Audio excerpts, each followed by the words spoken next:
You're probably already familiar with Patchface. He was a slave boy from Volantis, his freedom purchased by Stefan Baratheon to become the Fool of Storm's End.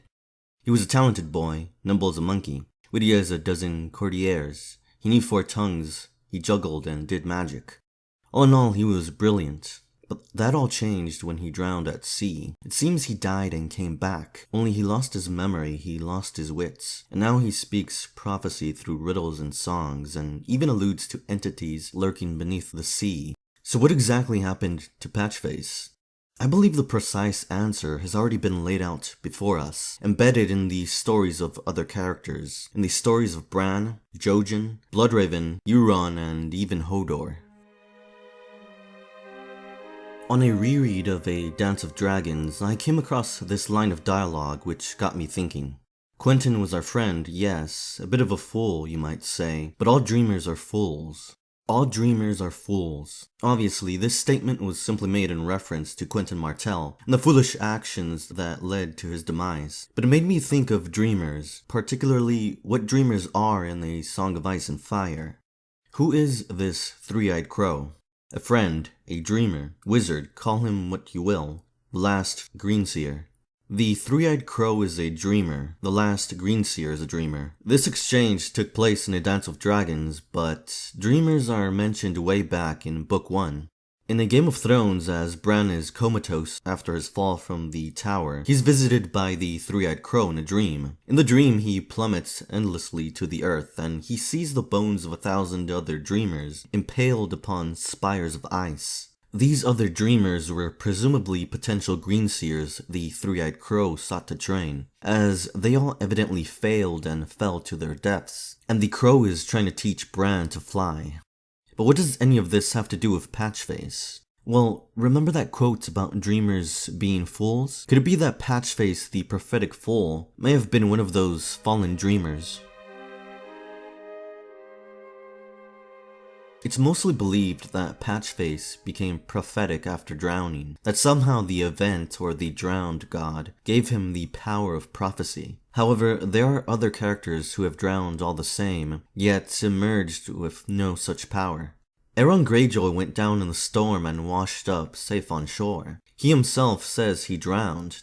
Whether he actually died and was resurrected is obviously up for debate, but his newfound reverence to the drowned god lends some credence to the theory that perhaps there was some divine intervention on his behalf. Nevertheless, it seems he wasn't endowed with the power of visions or prophecy. So we can move on to Davos Seaworth. Davos drowned during the Battle of the Blackwater. This is not paraphrasing. In his point of view chapter, it is explicitly said that he knew he was drowning before he ultimately lost consciousness. And later on during a conversation with Salladhor Saan, Davos actually compares his miraculous survival and brush with death to Patchface's own. Both Salladhor and Davos seem to express that his emergence from the sea was quite miraculous. Even still, so far as we know, Davos has never had prophetic visions after his drowning, which leaves the last drowned man, Tyrion Lannister. Tyrion fell into the River Royne after being pulled down by one of the stone men.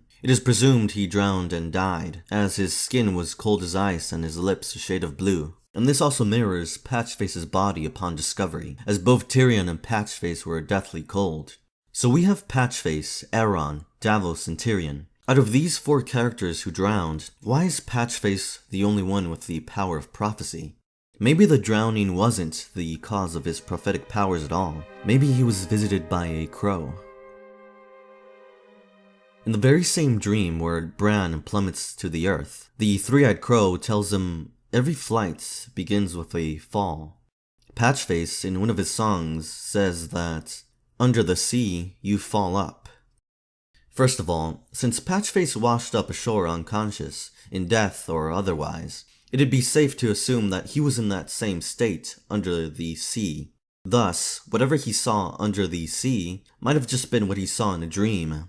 So in a dream while unconscious under the sea, could Patchface have been given the same test Bran was given by the three-eyed crow, the test of flight or fall? In fact, Patchface actually speaks of seeing birds under the sea, or in a dream.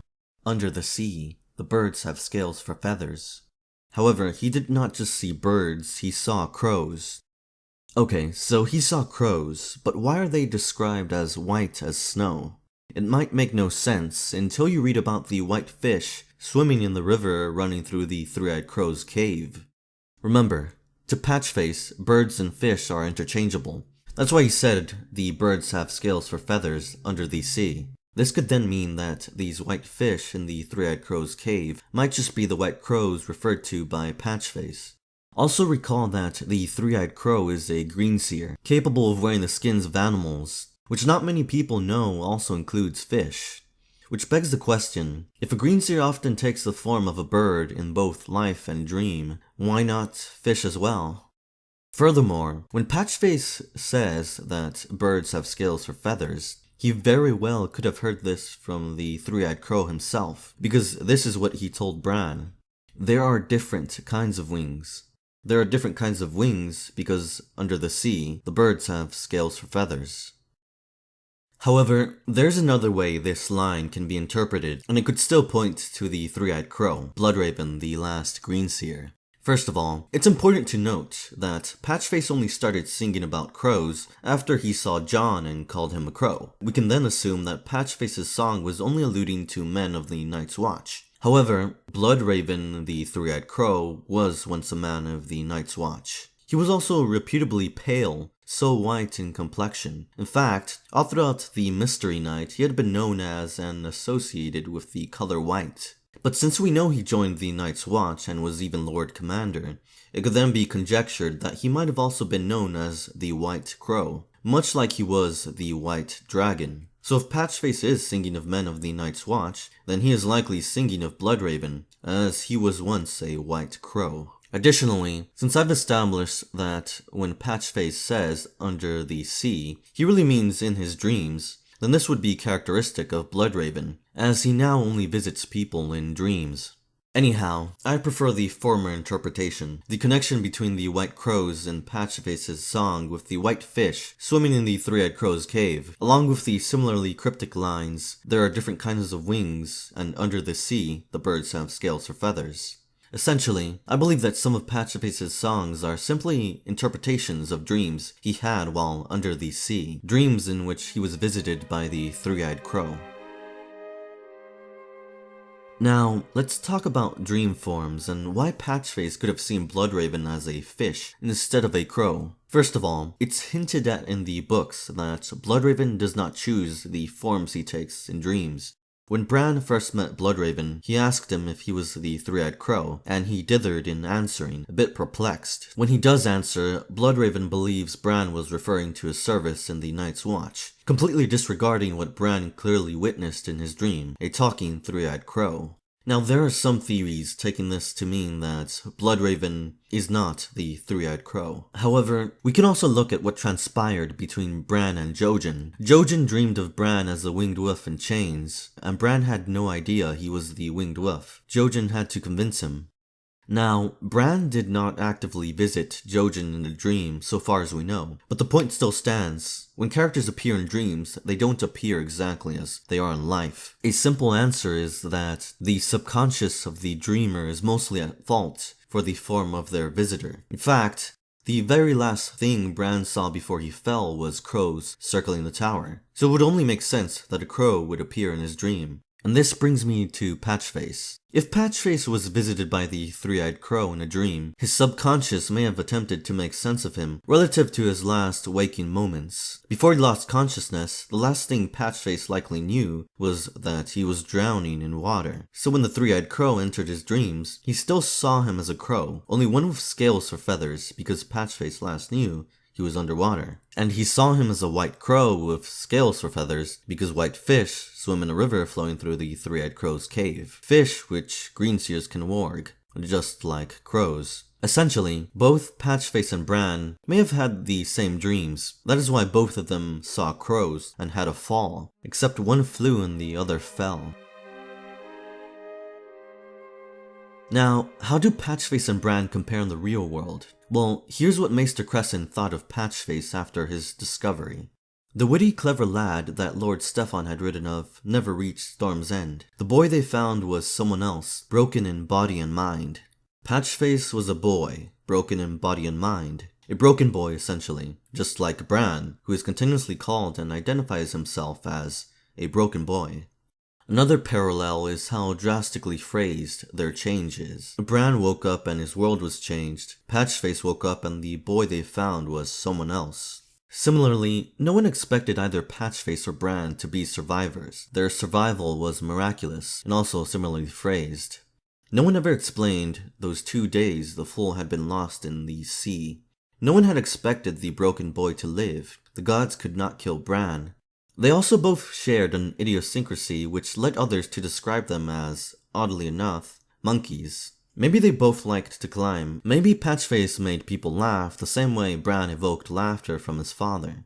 Maybe Stefan Baratheon thought Patchface could make Stannis laugh with his own monkey antics. What we do know for certain, however, is that both these boys became broken. I believe the trauma of drowning, the near-death experience, was supposed to be an awakening for Patchface, either for his green dreams or for his Greenseer powers, much like Bran's fall from the tower was his. Only something went wrong. For Patchface, the near-death experience went beyond near and resulted in his actual death.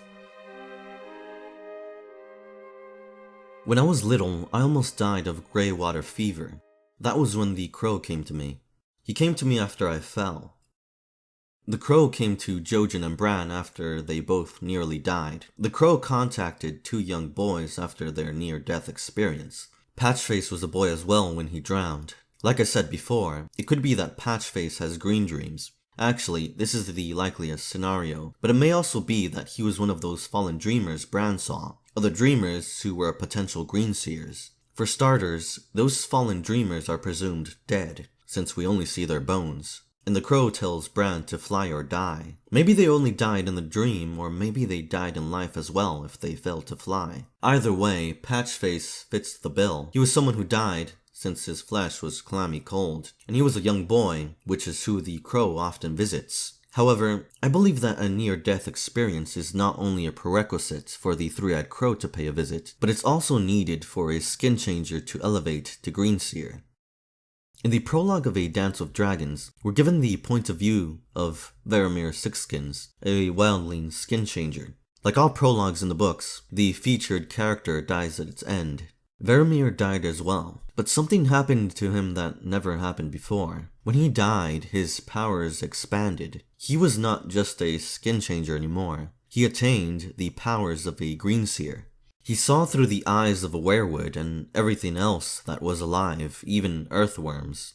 Seeing through the eyes of a werewood is something only Greenseers can accomplish, and Varamir achieved this, but only after dying, and only for a moment. This has led me to believe that death is a crucial component in awakening one's Greenseer abilities. However, killing all potential Greenseers would be counterproductive, obviously, which is where near-death experiences come into the picture. It seems a taste of death may suffice, at least in Bran Stark's case. Perhaps by nearly dying, the living may momentarily cross into the realm of the dead and tap into its power. Because, believe it or not, there is a realm of the dead in the world of A Song of Ice and Fire, and it has power. "Where are the rest of you?" Bran asked Leaf once. "Gone down into the earth," she answered. "Into the stones, into the trees." When they died, they went into the wood, into leaf and limb and root, and the trees remembered. When the children of the forest die, they go down into the earth, into the stones and the trees. Basically, what happened to Varamir when he died. He became the wood and all that's in it. That is the realm of the dead. Which makes sense as to why potential Greenseers must first have a taste of death, because part of that realm of the dead are the werewoods, the very first eyes Greenseers learn to use. So it might be that all who must become Greenseers must first have a taste of death. This may have been the objective when Patchface drowned. It could have simply gone wrong and led to his actual death. A Greenseer may have paid him a visit, as I have tried to convey, but there may also be hints that the very same Greenseer took his memories away. When Bran is still comatose, he dreams and remembers Jaime Lannister as a golden face. Later, the three-eyed crow appears, addressing the golden face. The crow took to the air, cawing. "Not that," it shrieked at him. "Forget that. You do not need it now. Put it aside, put it away." It landed on Bran's shoulder and pecked at him, and the shining golden face was gone. The shining face was gone, meaning the memory was gone. The three-eyed crow pecked at it away.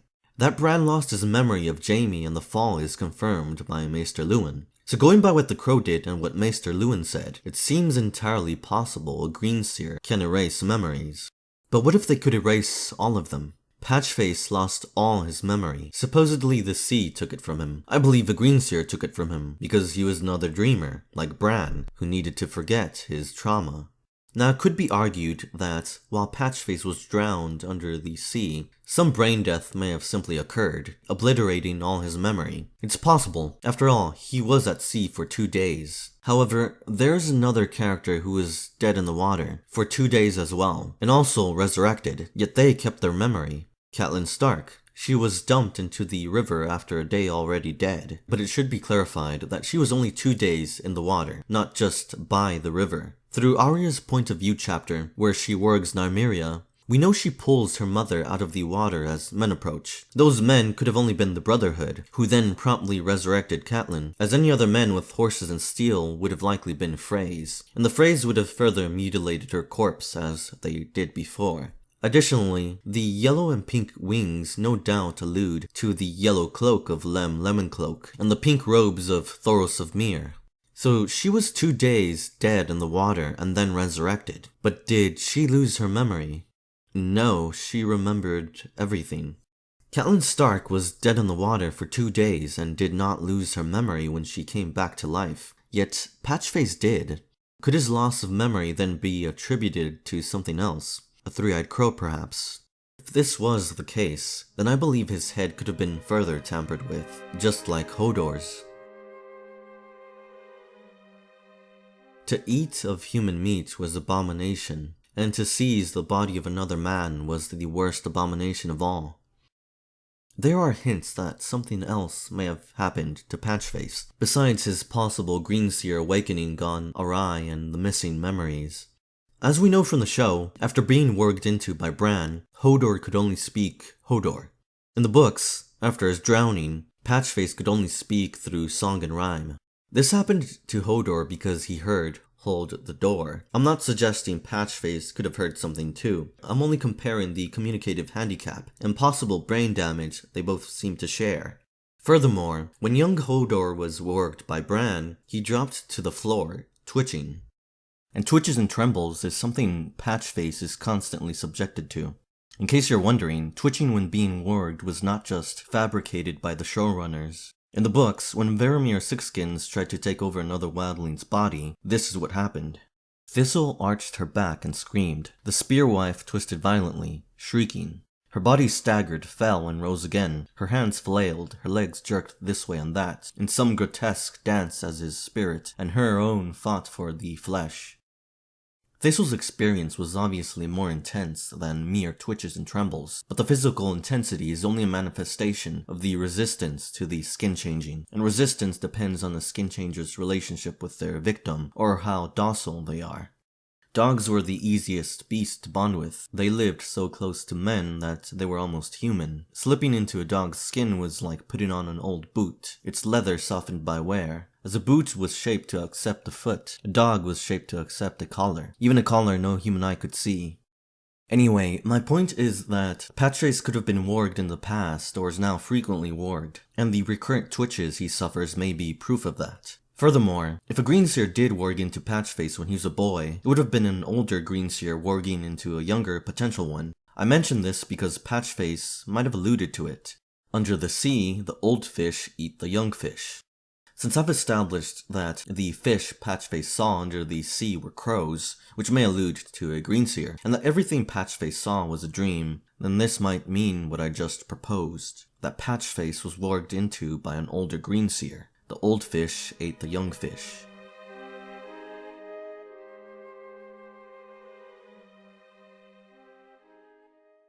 Melisandre once saw Patchface in her flames, and he terrified her. Melisandre's face darkened. That creature is dangerous. Many a time I have glimpsed him in my flames. Sometimes there are skulls about him, and his lips are red with blood. I want you to make notes of those skulls around him. If Patchface was indeed a fallen dreamer, then those skulls may very well allude to the bones of the other dreamers Bran saw. It could just be another form of the same vision taking shape. But why is Melisandre afraid of Patchface exactly? Well, to answer that, we only need to look at another face she saw in the flames. One night, as the Red Woman looked into the flames, she glimpsed a man with a wooden face and 1,000 eyes, and beside him a boy with a wolf's face. It was just Bloodraven and Bran, of course, but she was terrified, so much so that she shuddered. Why? Because Bloodraven looked back at her through the flames. He sees me. It might be that only Greenseers can look back at her through visions in the flames, so it might be that only Greenseers have the capacity to strike such fear in Melisandre through the flames, and the only other person, so far as we know, who has struck fear in her through the flames is Patchface.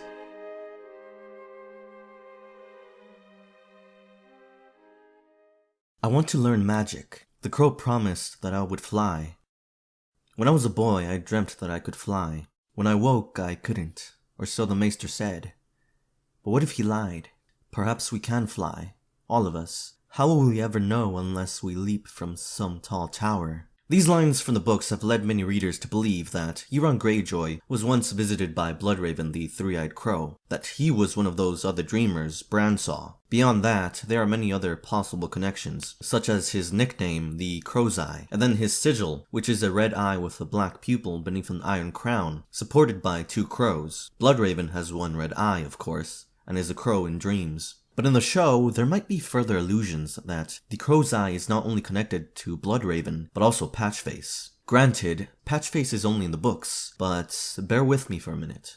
When we first meet Euron in the show, he kills his brother Balon. Before that, however, Balon recounts a curious tale he heard of Euron. I heard you lost your mind during a storm on the Jade Sea.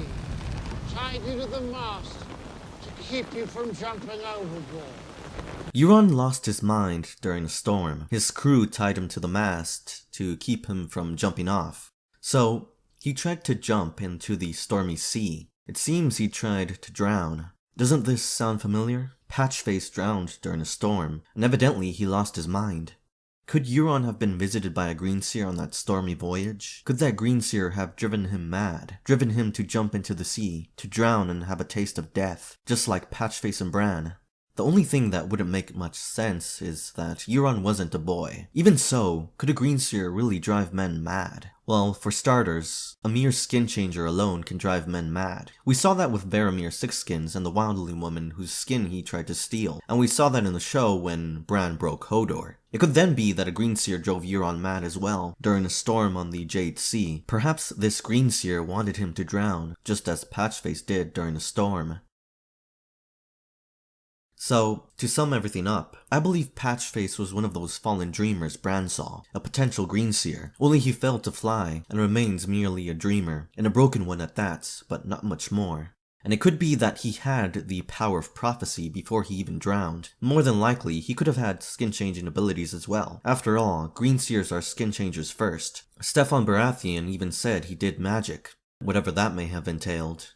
Perhaps Patchface even excelled as a fool because of his skin-changing abilities, much in the same way Arya Stark excels as a faceless man acolyte because of hers. For example, when she warged and saw through the eyes of a cat after being turned blind. Whatever the case, if a Greenseer was involved in this fool's tragedy, then Patchface's story becomes that much darker. However, if Bran was the one who warged into him, it could even become sinister. We know Bran warged into Hodor in the past, though it transpired in the show. George R.R. Martin all but confirmed it for the books. Bran could be the one who warged into Patchface long ago. That could be why the fool suffers like Hodor suffered, with twitches and trembles, able to only speak a certain way. Maybe this is why Patchface was nimble like a monkey as a boy, just as Bran was as agile as a monkey when he had working legs. Bran could have warged into Patchface to be a boy again, and to climb, only he went too far one day, breaking the young fool and creating another broken boy. But this is merely idle speculation. I do firmly believe, however, that Patchface has a connection to a Greenseer. His trauma occurred as a boy, like Jojen and Bran. He saw white crows and sings of a fall, and he says the birds have scales for feathers. Much like Bloodraven said, there are different kinds of wings.